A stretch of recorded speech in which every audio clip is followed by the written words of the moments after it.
Good afternoon, everybody. I'd like to welcome you all to this month's episode of Elevant Insights. Brian and I are very excited for our guest speakers today. Very excited to remind everybody that today is Valentine's Day.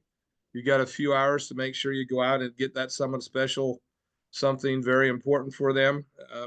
And most importantly, make sure that you share love and kindness, not only today, but everybody. And so for today's Elevant Insight, I found a little quote that I felt was really important. It's from Lucille Ball. It says, "Love yourself first, and everything else falls into line. You really have to love yourself to get anything done in this world."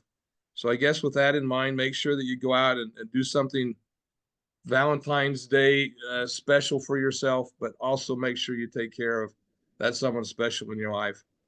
With that, Brian, I'll go ahead and turn the time over to you to introduce our guest speakers. Yeah, like Dan said, we are very excited to have some people from essentially talking about Washington, D.C. today. Depending on when you're watching this, if you're live with us or if it's relatively soon, you know there's a lot going on in Washington right now. Holy smokes, where Trump and Elon and all the people coming in, and it seems like just creating all kinds of changes and different things that are different ideas and different agendas. And so what a better time to have our two guests here on the webinar. And so to introduce our guests, we've got John Cronin, and then we also have Mary Kate Clement. And so John is the Vice President of Government Relations at our custodian, LPL Financial. And he's responsible for advancing all of the firm's public policies and priorities and regulatory relationships, mostly at the state level. And so Mary Kate, she is also a vice president of government relations, but a little bit more responsible with advancing the firm's public policies and priorities on Capitol Hill. And so I've actually sat through one of Mary Kate's presentations before, and she actually goes to Washington and lobbies for retirees and for investors, and is very aware of what's going on in Washington as it pertains to our situation and so and our business. So the neat thing about what we're going to talk about today is we're going to, obviously there's lots going on in Washington, all kinds of things happening right now. But what we want to really talk about is how does everything that's happening apply to retirees and to investors and to our industry and kind of the world that we're operating in. And so we're excited to dive into that a little bit more. And like I said, appreciate so much John and Mary Kate being on the webinar today. So with that, I'll turn the time over to them. We'll have them share their screen. They've got some slides for us, and we will dive into a talk about Washington.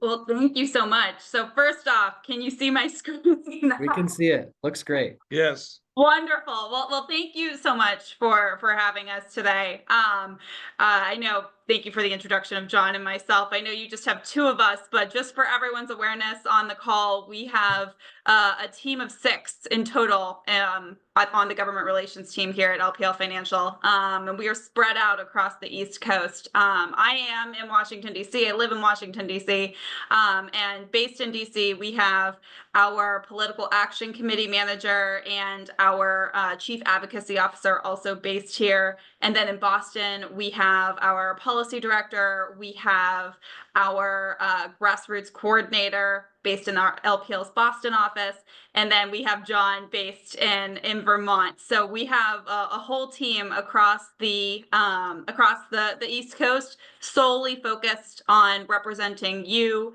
representing advisors and their end clients on Capitol Hill. So thank you so much for giving us the time. We really appreciate it. I'm going to get started, and I know this is being recorded. Things are moving quickly in Washington, so by the time we're done with this, if folks are watching it later, there may be some updates because stuff is moving so fast. I use the word fluid regularly, and it's always fluid in Washington. But we are well underway in the 119th Congress. From an economic perspective, the U.S. is supposed to outperform globally. We have a stronger U.S. dollar, employment is up, and we're now sitting in a more favorable regulatory environment. We do have some challenges, which we'll get to in a second. But President Trump has a very aggressive economic agenda, especially around retirement, capital markets, and taxes. And so that agenda is very much aligned between Capitol Hill and the president, which is great. As I said before, there are a couple challenges to enacting his agenda. One, obviously, as we've seen year over year, inflation is up, and that's causing a huge issue for the average American family. But we also have some challenges on Capitol Hill as well. The deficit is a big issue up there. We are continuing to hear about how 2025 is not 2017. Back in 2017, I think we had a deficit of like 500 billion, and now we are sitting at trillions of dollars in debt, which is a huge issue when we talk about enacting things like tax policy and the expiring provisions that are ending at the end of calendar year 2025. But the other piece is the margins and just the general calendar and session days in Capitol Hill. So you guys know, the Senate, you need 60 votes in order to pass legislation in the Senate unless you use a special consideration like reconciliation. And right now, the Senate, the Republicans have a 3-seat majority.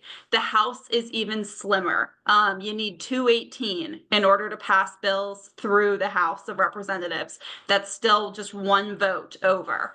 And Republicans won 220 seats in the midterms. That being said, President Trump has taken some Republican members of Congress to his cabinet, and so that has reduced the margins. So currently where the margins actually sit are 217 to 215. So you still can only lose one vote right now in the House in order to basically pass any type of legislation. So you hear a lot about Speaker Johnson, and you hear a lot about sort of some internal politics on Capitol Hill between members. That is very real, because if Johnson loses one vote, then the bill doesn't pass through the House of Representatives. So the House is actually operating more like the Senate right now, which is incredibly unique, and we don't see this that often. But it is the slimmest margins that we have seen in a very long time on Capitol Hill. Just in case folks are wondering, in order to get back to that 220 strength that Republicans won in the 2024 elections, they have to do special elections for the 3 seats that they need to fill. And those are based off of the state laws and state election law. And the earliest they could bring those up is sometime in mid-April. So Speaker Johnson is sort of sitting in a tough spot between now and April in terms of margins before he finally has that 220, which gives him just a little bit more wiggle room. So just wanted to just spend a few seconds sort of setting the stage and the tone for how the president and Congress are going to go about tackling this economic agenda that they're aligned on. So moving beyond that, I'm going to start with taxes. I have liked to call this Tax-mageddon because it is, some call it the Super Bowl of tax. It is the biggest tax year that Congress has dealt with basically since 2017. For those who don't know, Tax Cuts and Jobs Act was passed during Trump's first term. A number of the individual and small business provisions that were passed in that bill, all of them actually expire at the end of 2025. So Congress is looking to either extend or make permanent a number of those provisions and then add some on. If you watch the news, the word that everyone is throwing around how they're going to do this is through what's called reconciliation, which what that means for those who are policy wonks on the call is you basically, both chambers have to agree on budget instructions. And then once they agree on budget instructions, they can pass the legislation with just a simple majority through both the House and the Senate. It's more important in the Senate because the House, you only need to pass by one vote. But in the Senate, you have what's called the filibuster, where you typically need 60 votes in order to pass legislation. When you're using a thing like reconciliation, you actually only need 51. So when you think back to majorities or the current margins in the Senate, Republicans, they have control of all three. They have control of the White House, they have control of the House, they have control of the Senate. If they can agree on a budget resolution, then they can move tax policy through pretty easily, or hopefully easily, once they come to some sort of agreement. That being said, it's difficult. I think the easiest way to describe this right now, how it's currently set up, is folks are in a car. They all got in the car. They're going to drive to passing the reconciliation bill. And right now they're trying to decide between whether or not to use Waze or Google Maps. The House has one track, one plan, and the Senate has another one. So when you're hearing in the news about, are they going to use one bill or two bills for reconciliation, that's what I'm talking about. We saw a lot of work this week, in particular, around this budget reconciliation process, because the two committees in both the House and the Senate started moving their instructions through.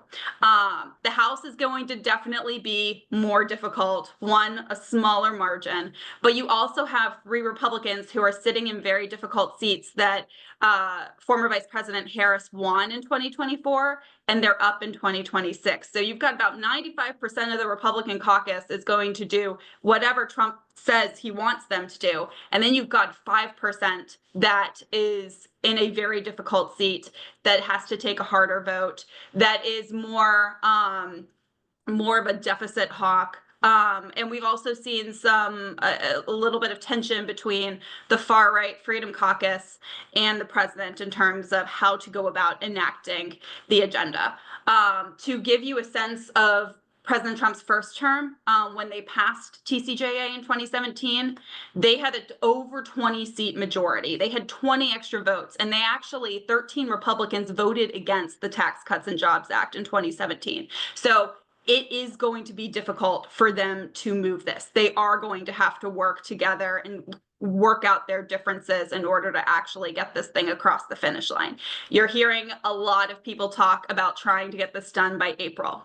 I think it's going to be very difficult for them to get this done by April, because we are already sitting at, I think it's February 14th. February 14th.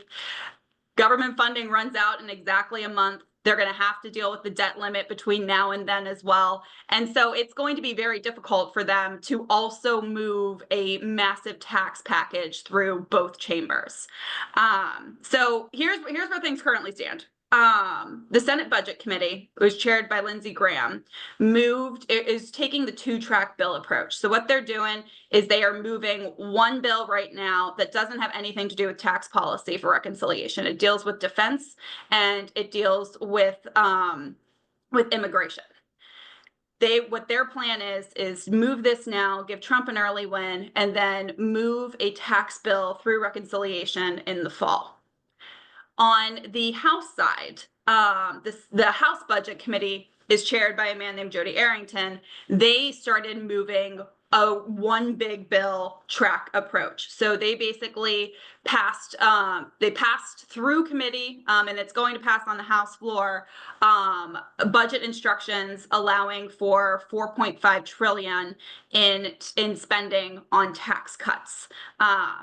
This is a little difficult because the Congressional Budget Office has scored the just a blanket extension of TCJA for 10 years. They've scored that cost at $4.7 trillion. The chairman of Ways and Means, the Ways and Means is the tax writing committee in the House. The chairman of Ways and Means was hoping to have about $5.5 trillion to spend on tax cuts, because not only do they want to extend the Tax Cuts and Jobs Act, they might want to make some changes, but then they also want to be able to include all of the campaign promises that the president made, such as no tax on tips, dealing with the SALT cap. They wanted to be able to include that as well. But if they can only spend 4.5 trillion, that becomes a lot more difficult if just a blanket extension of the Tax Cuts and Jobs Act would cost around 4.7. So they have their work cut out for them. The other piece is, if they can't, Jody Arrington, he's probably the biggest deficit hawk on Capitol Hill. If they can't cut 2 trillion in government spending, then they basically have to take that deficit and cut it out of tax spending. So say they only cut 1 trillion in government spending. That means that they have to offset it by subtracting from the tax, from the Ways and Means budget instructions, which means if they cut 1 trillion, they'd only be able to spend 3.5 trillion on taxes. So it is very confusing. I wanted to just explain that to folks. If you're watching the news and you're like, what the heck does all of this mean? That is how they're moving budget instructions through. So to dig in just a little bit on the provisions in TCJA, we hear a lot about Section 199A, which is the 20% pass-through deduction for small businesses. That has a lot of support on Capitol Hill to be extended. And we are doing a lot around that on Capitol Hill as well. There is separate legislation that's been introduced that has actually a lot of bipartisan support to extend it. And so I would say Section 199A, who knows? We'll see what happens, but if they are able to pass something, I think Section 199A is something that everybody really likes and understands the impact that it has had on small businesses and Main Street across the United States. We also hear a lot about capital gains and estate tax. Both of those provisions also likely very safe right now. There has been a lot of discussion about, could they somehow maybe get rid of the estate tax altogether? I think it's going to be very difficult for them as we talk about deficit and spending. But that being said, I think what that sets up nicely is at least hopefully an extension of what was passed in the original Tax Cuts and Jobs Act in 2017. We have done a ton of work advocating on the estate tax and capital gains up on Capitol Hill and focusing on, we want to see this extended or made permanent. That way folks can continue to take advantage of it. I think despite a lot of challenges, despite a lot of roadblocks and hurdles, the general consensus among both the House and the Senate Republicans is, if they don't pass something, then all of America is going to get a tax increase when this expires in 2026. And they do not want to see that happen. So the mood is, we've got to figure this out. We want to do a lot, but at the very bare minimum, we have to at least extend TCJ, the original provisions in the Tax Cuts and Jobs Act. They're hoping the president would love to make it permanent. The House, the way it's been scoring, they've been scoring on 10 years, just a 10-year extension. We'll see that dynamic, how that fully plays out. We've got some time on it because the real deadline isn't until December 31st, 2025 when these expire. But the general consensus is we have to get something done heading into the 2026 midterms when control of the chambers is on the line. So Mary Kate, two quick questions for you on that.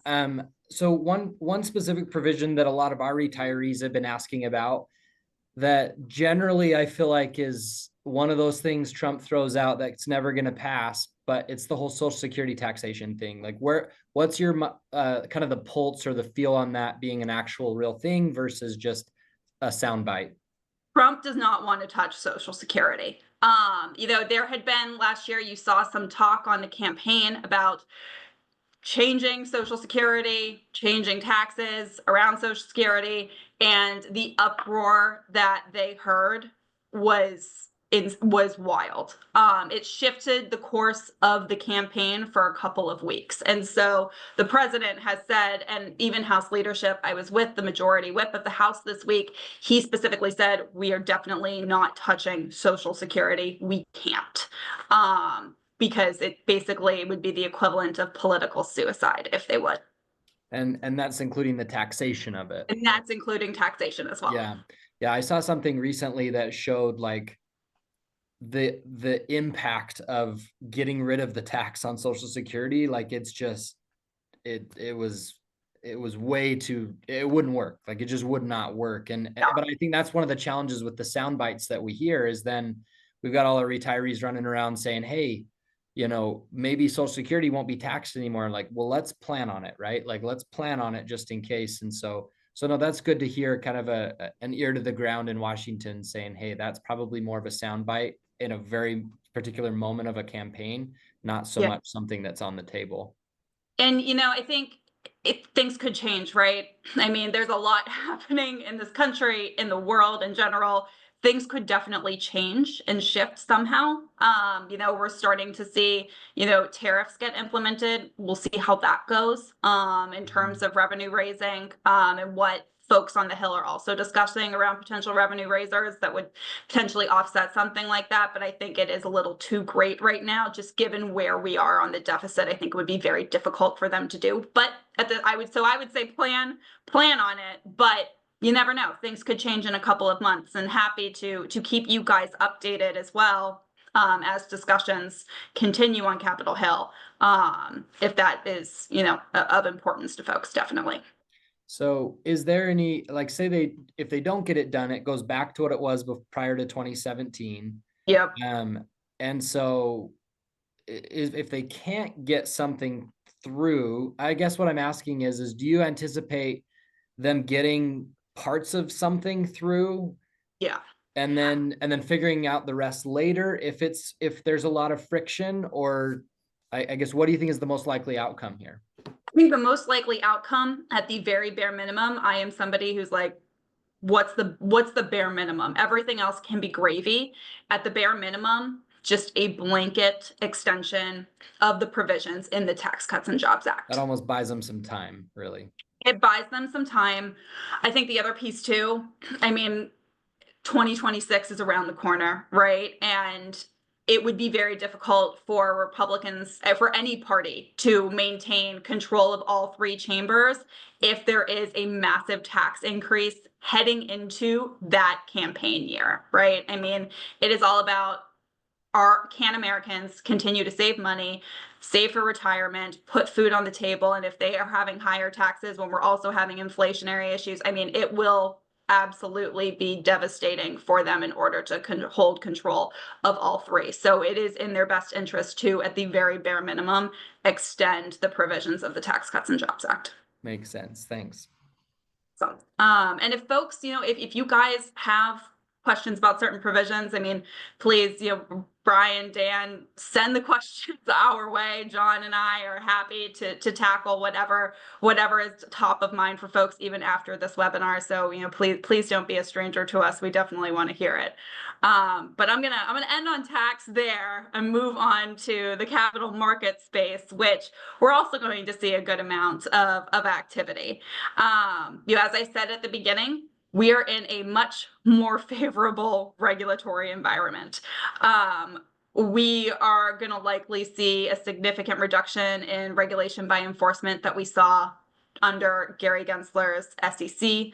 And there is a lot of buzz among the Hill and the Trump administration about the opportunity to reverse course on some of the Biden administration rulemakings and guidance and other initiatives. And we've already started to see this play out. We've seen the pause and rollback of some pending rules at the SEC. We've also seen this a bit at the Department of Labor. I know folks probably hear quite a bit about the DOL fiduciary rule. That is currently pending litigation. Folks will likely let that pending litigation play out and then reverse course on the rule. I think it's going to be very difficult for the Biden rule to actually go into effect. In terms of legislation in the cap market space, we're likely going to see some sort of cap markets package of legislation move through both the House and the Senate. The chairman of the House Financial Services Committee and the chairman of the Senate Banking Committee are very aligned on moving a package that is going to include legislation around capital requirements for banks, increasing small and rural businesses, access to capital, access to the markets, community banks. And we're also probably going to see some legislation around modernization of technologies, such as like e-delivery for account documents and things like that. So they want to move this thing quickly. Both would love to do this in March before the end of Q1. I think this is going to be somewhat of a difficult task, just given the fact that we are also 1 month out from government funding expiring. But that being said, with control of both chambers, it's likely that we're going to see some legislation around the capital markets. The other big thing that we're hearing a lot about already is crypto. And we're hearing this from the president. We are hearing this from Musk. We are hearing this from nominations for the SEC. The current commissioners, acting chair Ueda, is also heavily invested in crypto. So we're going to see a lot around some sort of regulatory framework that can police it, but also doesn't infringe on innovation and job creation as well. So the focus is also going to be, to ensure protection from a national security standpoint. The House and Senate have already formed bipartisan, bicameral task force specifically on the digital assets regulation space, and the SEC has also announced a crypto task force as well. So we're going to see a lot of news come out around digital assets and regulation this year. It is the #1 priority of Atkins, who is the nominee to be the SEC chairman. His #1 priority right out of the gate is going to be crypto. So we're going to crypto regulation. So we're going to see a lot of movement in digital assets, but we're also seeing it at the state level, right? Right, John? Not just at the federal level. Absolutely, Mary Kate. Thank you for that. Hi, folks. So welcome, or hello from Vermont, where it is a balmy 17 degrees, and we're expecting upwards of 12 inches of snow over the next 24 hours.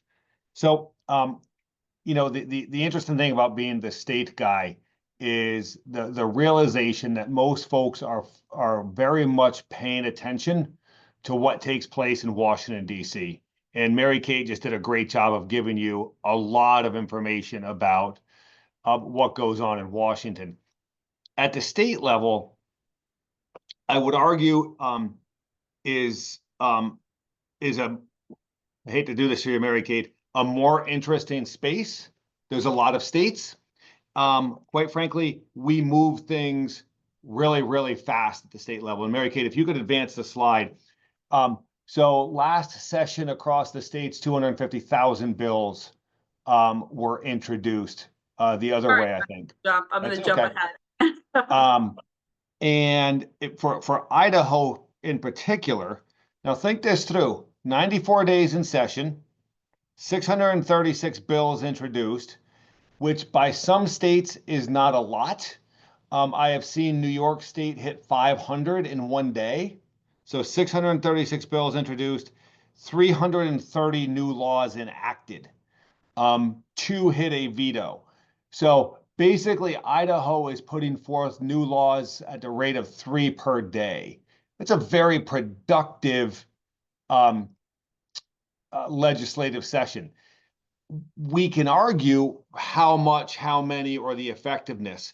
But what is very true when it comes to comparing the states to the federal government is the states move at lightning speed. And some may view this as good. Some may say Washington's slower pace is a problem. I'm kind of on the other side of the coin. Far too often we see bills introduced at the state level that very quickly become law that have not been vetted or explored to the extent that we fully understand what the outcomes are going to be. Now, we all know what happened in November, and there was a sweep in Washington. This has led to a situation at the state level where the red or Republican states are moving further to the right, and the blue or Democratic states are moving further to the left. So stuff we have seen before that was maybe not as important or more problematic and more easily defeated is now going to show up in ways and move faster. And I'll give you a few examples. So this goes back a year, but it very much speaks to the politics across the country. Last year, there's what we called social policy legislation introduced in Missouri. And this bill, in some corners, would be discussed as an anti-ESG policy. When it comes to things like ESG, LPL is agnostic to the politics of that. Our intent, Mary Kate's and mine, both federal and state level, when we advocate with our respective parties, is to advance things that we think benefits our investors, our clients, in this case, our clients being Brian and Dan, and our firm. So we focus very much on those things. And this social policy legislation in Missouri was really problematic because it would have unnecessarily increased the complexity of operations on both LPL and Dan and Scott. It would have raised costs, and in my opinion, it would have created unnecessary tension points between Brian, Dan, and their clients, or any financial advisor and their clients. And so we advocated against it. Ultimately, at the end of the day, the state passed it via rulemaking. The industry litigated, the federal courts landed with the industry, the rules were overturned. But in the meantime, a lot of things were put into place, policies, procedures, new jobs in order to comply. And it is those kinds of things that land me on the opinion that the speed at which states move can oftentimes result in problems. Where else are we seeing this? Artificial intelligence, right? Quite frankly, right now, we cannot even land on a uniform definition of artificial intelligence, let alone what the regulatory scheme should be. And I'll give you a perfect example. Earlier in the slideshow, Mary Kate made reference to some of the rules coming out of the Securities and Exchange Commission at the federal level. One of those rules was called Predictive Data Analytics, or PDA. A strict reading of that rule resulted in the firms, not just LPL, deciding that Excel spreadsheets were now artificial intelligence. We've been using Excel spreadsheets since I was in college, and that was a long time ago. The fact that that would be deemed artificial intelligence and then trigger a whole bunch of regulatory response seems crazy. And I think the new administration at least has a pause on that proposal, which I think is a good thing. Everybody's favorite, and Brian, you brought this up, right, in a couple of scenarios, taxes. So the reality at the state level, and I'm speaking generally across the country, is the states got very much addicted to federal COVID money. And that money is drying up. And the states are looking at different ways to maintain their COVID level spending levels. And at the end of the day, that is likely to include some tax increases or fee increases. Now, the one area that I speak to most on this topic is something that is going to be very near and dear to Dan and Brian's heart, but it's licensing. And we'll get a little bit more into this later, but they pay fees to be licensed in all the states you folks live in, so they can do business and be your advisor. We're starting to see more and more states up those fees. And the way the states are doing it is they are looking at their neighbors, and they are looking at their neighbors increasing and saying, we have to keep pace as a means of justification. Income taxes is a really interesting space, because in this area, there are some states going down in income taxes. We're seeing this most especially in the Southeast, but I do think we'll see it elsewhere. And there is a competitive race to the bottom in order to attract migrants or immigrants, I guess, depending on your state of origin, with regard to retirees and where they're going to reside. Quite frankly, up here in Vermont, we know there's a mass exodus of retirees heading to the Southeast. So right now, South Carolina is exploring lowering state income taxes in order to be more competitive with Georgia, North Carolina, Florida. The other thing that I'm going to touch on here in a second is more of a regulatory nature, just in the way that financial advisors do business with their clients. It's around best interest or standards of conduct. Could you advance it one for me?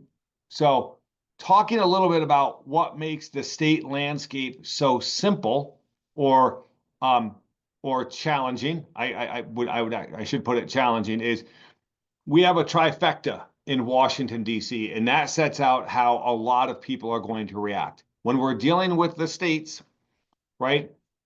Democratic trifectas in 15 states, Republican trifectas in 23 states, divided government in 12 states. For Dan and Brian and financial advisors, we look at the regulatory makeup. Who is their oversight? Who determines if their business is being done appropriately? For state securities regulators, we are split in terms of who runs those offices. For example, 25 states, including Idaho, the securities commissioner is appointed by the governor, right? So generally speaking, when that occurs, you see some level of alignment with the governor's agenda. But in 10 states, there's Secretary of State or the auditor's office, separate elected officials. You can see some challenges. I want to bring it home to Idaho real quick. If we advance the slide one, Mary Kate. So Idaho has become a really interesting state in the last 2 or 3 years. And I really want to highlight some of the stuff going on there because it is really important to the industry. So John Yaros is the Securities Bureau chief, appointed by the governor probably 3 years ago, maybe 4. And he comes from a really interesting background, very involved or very active in the DC space before returning to Idaho. Finance, technology, digital assets, national security.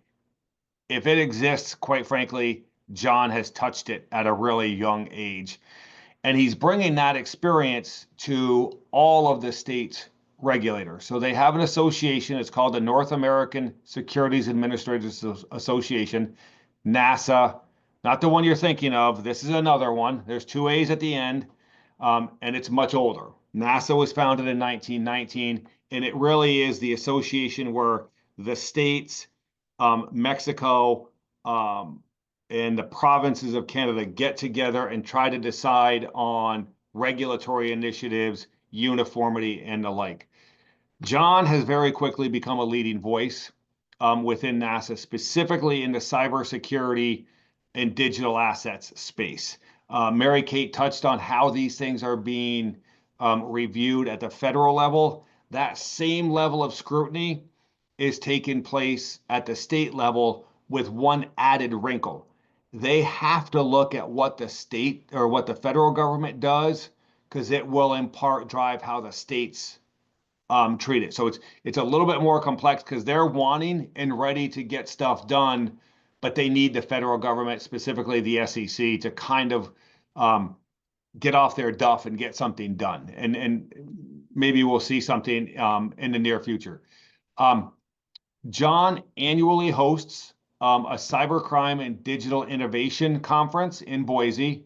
He brings in experts from all over the country to talk about this. I was telling Dan, I was supposed to be there last year, got snowed in Vermont, and then I wanted to go this year, and just other travel conflicts got in the way. But this is next week. I think it's the 21st. If you go to the Department of Finance's website, it's there. I understand in talking to John last week that it's closed to the public because they're just out of seats. But you may want to check. You may want to put it in your calendar for next year. The topics tend to be fascinating, and the experts are top notch with regard to who they bring.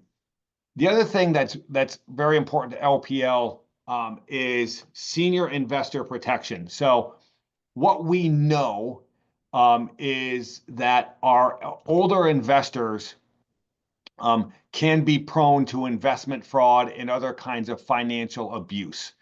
And some years ago, probably 2012, the states started to talk about ways in which they could equip the firms with tools to preserve assets and to protect investors from these situations. So we generally refer to these as report and hold bills or laws because they allow us to report to state officials, including law enforcement where appropriate, and then to hold transactions if we think the investor is being in some way financially exploited.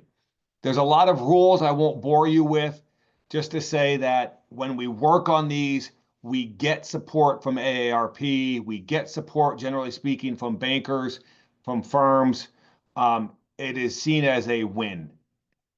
John is working really hard to get this bill introduced and passed in Idaho.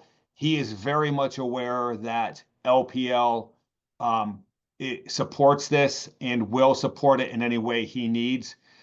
Just additional background for the listeners, right? So LPL provides Brian and Dan and all of the advisors there all kinds of training, and then an entire team dedicated to assist them if they think there is a problem in this area.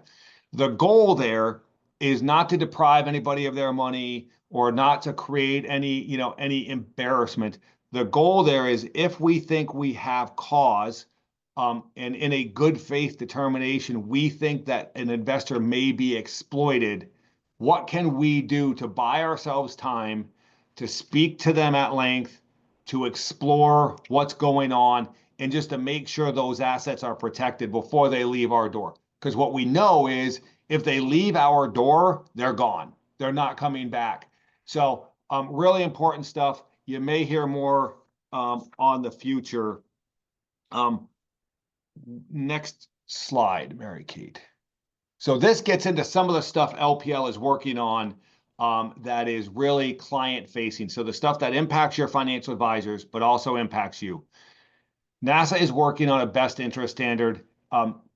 I can talk for the next 4 hours on this landscape, and Mary Kate made me promise I would not do so because it is really getting into the weeds.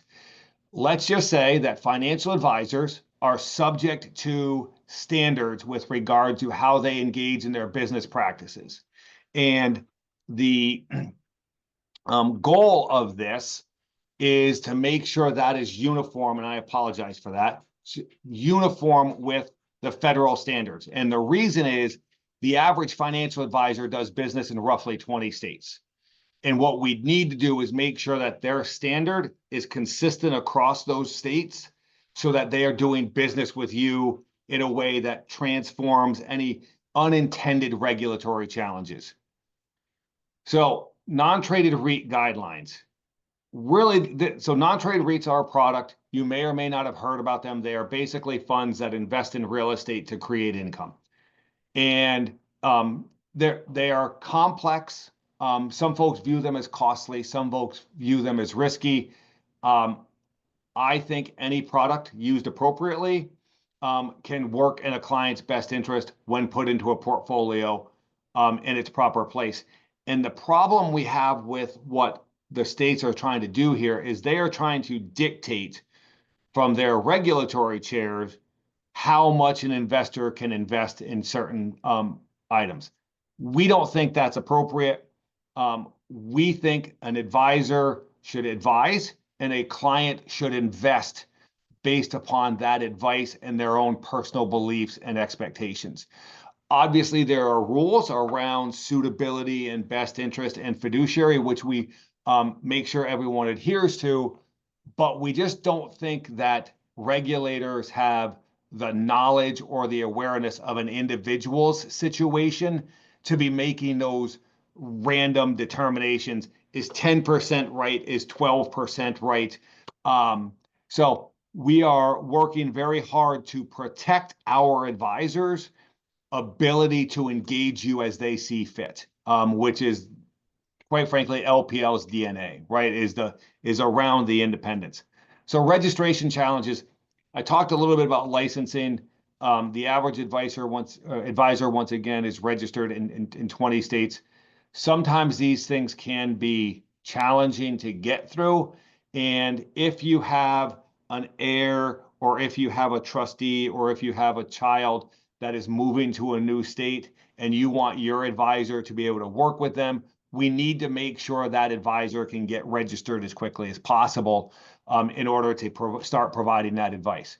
So I went really fast. I think I covered everything. I think, Mary Kate, we're moving on to some market impact. Oh, no, I didn't. I missed a slide. So real quick, the states engage, just like the SEC and FINRA and other regulatory agencies, in enforcement. And I think what is really important here is a couple of key points. I'm going to make them really quick. Digital assets. For the investors out there, please, please, please be very, very careful when exploring digital assets, from Bitcoin to whatever the meme thing of the day is. Really check in with your financial advisor, check in with Brian and Dan.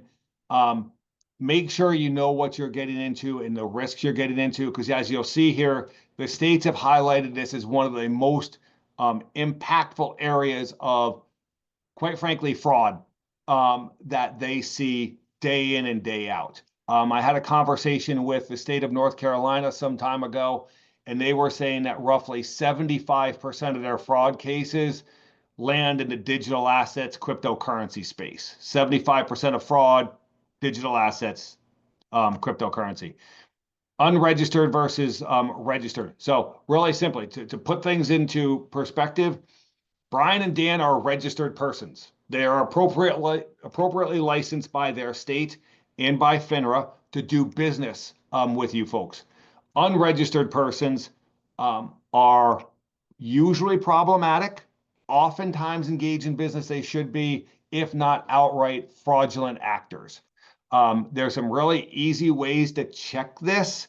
If you Google broker check, so broker check, it is a website that you can punch in somebody's name and find out if they're registered to do business.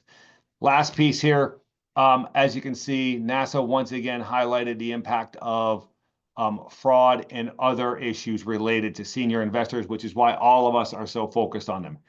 There, I think I'm through that, Mary Kate. Back to you. Thanks, John. That's great. I want to talk about events and just things to watch over the next year and a half that could impact the markets. But before I do, Brian, I saw your question going back to tax real fast about deductibility of advisory fees, which was a miscellaneous itemized deduction previously. We are up there advocating to reinstate that on a regular basis. That is one of our top priorities on Capitol Hill in the tax space. I think it's going to be very difficult to do, because what happened back in 2017 was, to offset the change to the standard deduction, Congress removed a number of miscellaneous itemized deduction to offset cost of the new standard deduction.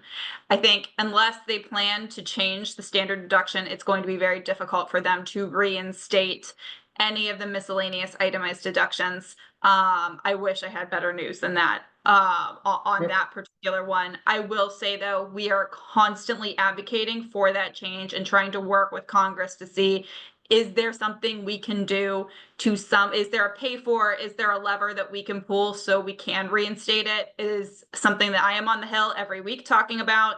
I will keep you updated if something changes. But right now, I think it's going to be very difficult for Congress to do that. Mary John. Kate, if I could just jump in, because I'm glad you caught that. So on the state side, we've seen the problem isn't reinstating the deduction. The problem is preventing new taxes. So on a number of states over the last 4 or 5 years,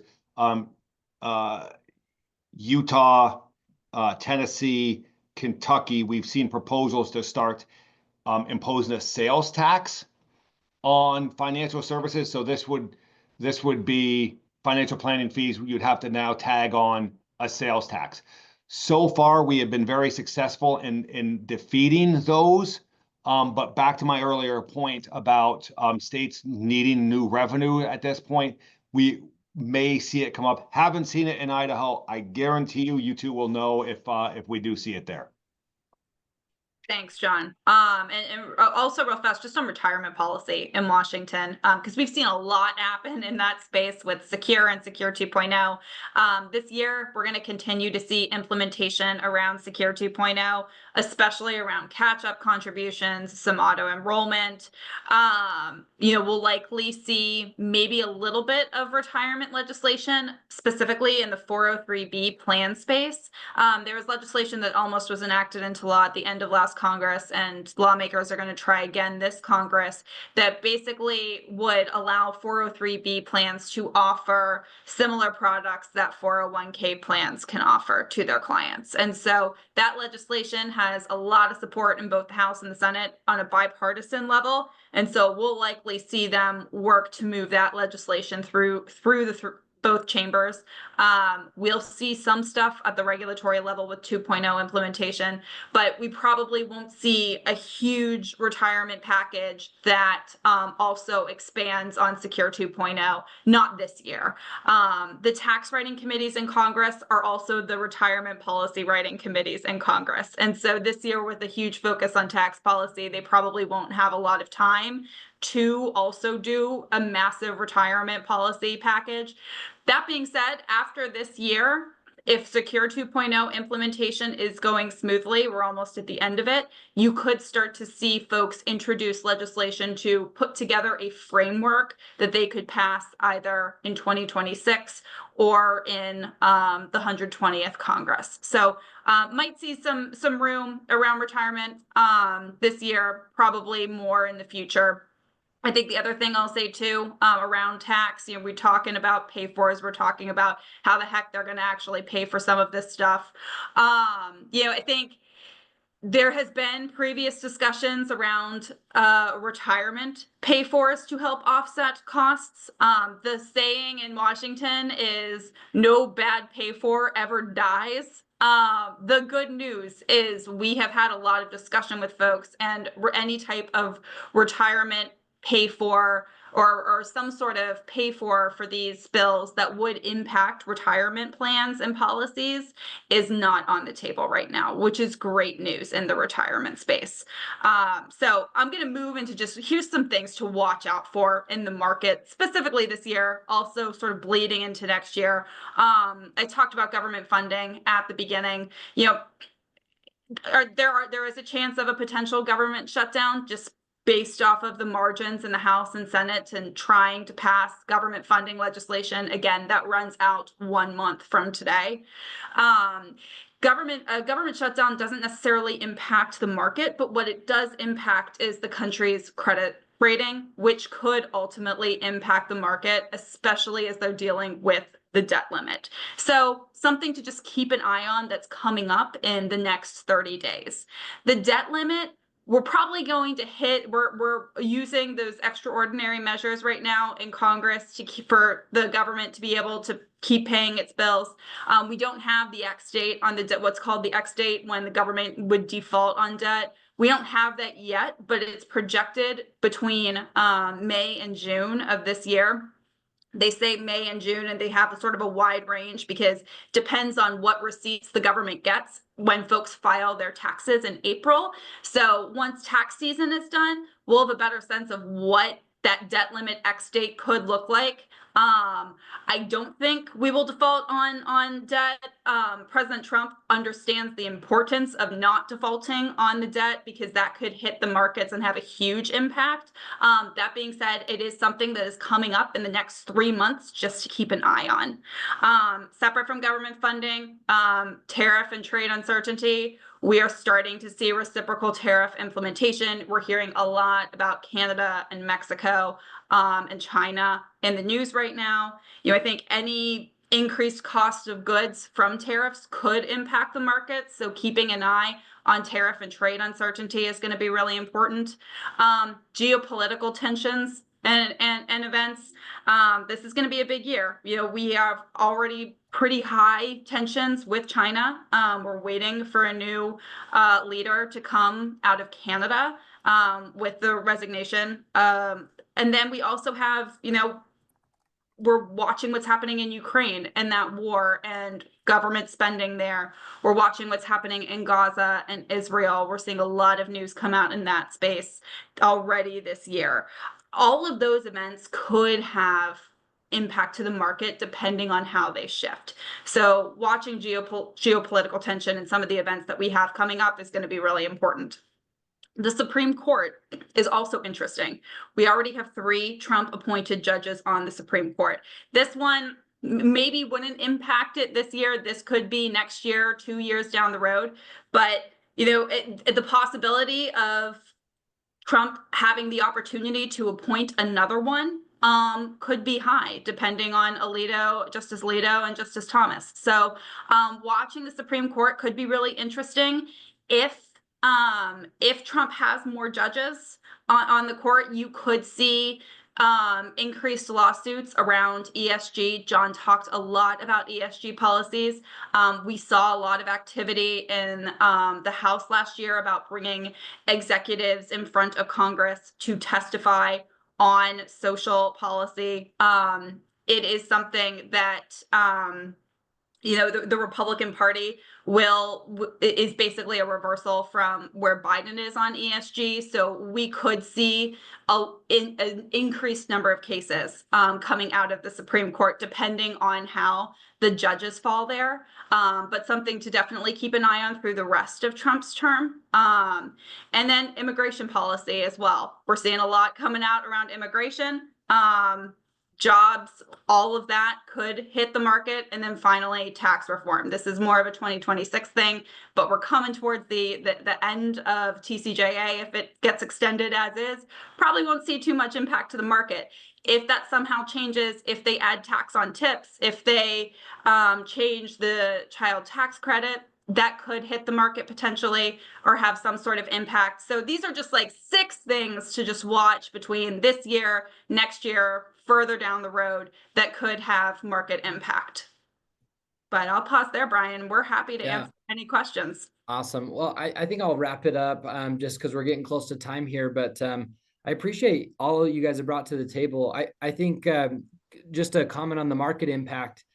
Something you said at the very beginning is that generally we're in a really great place where we've got deregulation and likely an extension of relatively lower taxes, especially if we consider historical taxes in our country's history. There's a lot going on. And so anyways, the economy is good. People are spending money, there's some good things happening. At the same time, we have these political risks that are certainly on the table. But anyways, very much appreciate you guys as resources. And I've already bookmarked both of you as we have questions as things, play out. Because as you said before, they're very fluid and change so often. So thank you for your expertise and your dedication to this space and helping be a resource and an advocate for us and our clients in Washington and at the state level. Yes, thank you very much. Thanks for having us, folks. Yeah, thank you so much. We're happy to be your advocate at the federal and state level too. So thank you. Love it. So we're going to wrap up Elevant Insights this episode.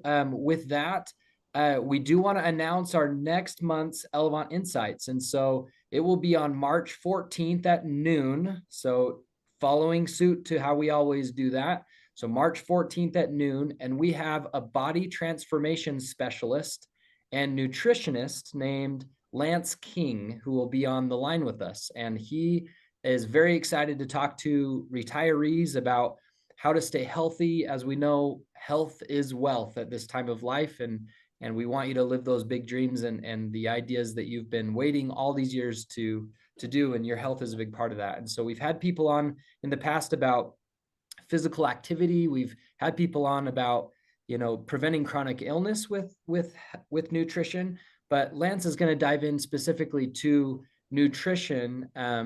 in terms of just general health. And so we're excited to have him on next month. So as always, we appreciate the trust that you all give us, and we do not take that lightly and are constantly trying to become better for you. And we will see you next month. Thanks, everybody.